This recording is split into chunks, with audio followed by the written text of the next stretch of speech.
secret pour surmonter n'importe quel problème que vous pourriez rencontrer.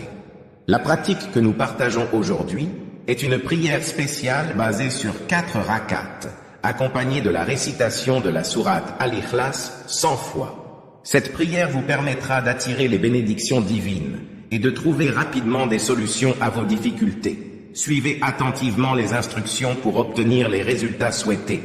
La première étape de cette pratique consiste à effectuer 4 unités de prière.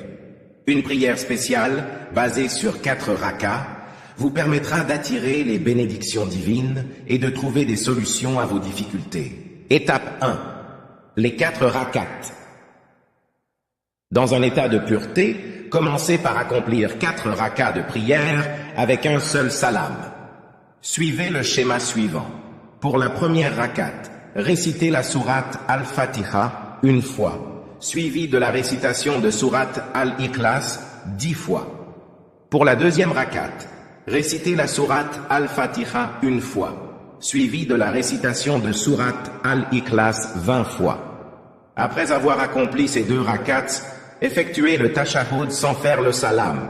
Pour la troisième rakat, récitez la sourate Al-Fatiha une fois, suivie de la récitation de sourate Al-Ikhlas 30 fois.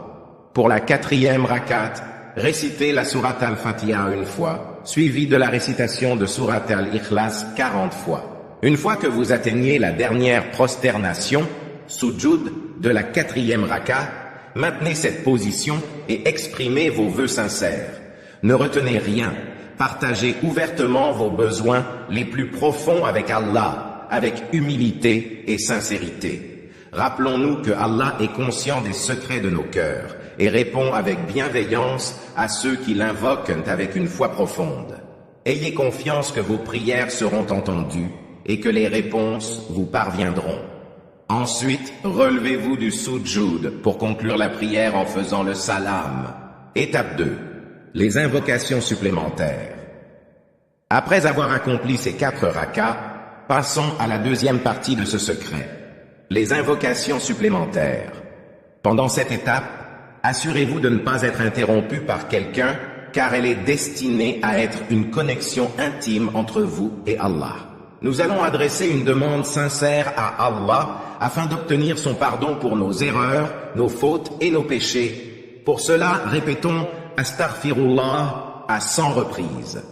Après avoir demandé pardon à Allah, nous allons envoyer nos prières et salutations sur le prophète Muhammad, alayhi salatu wa salam, en répétant cette formule à 100 reprises, Allahumma salli ala sayyidina Muhammadin wa sallim.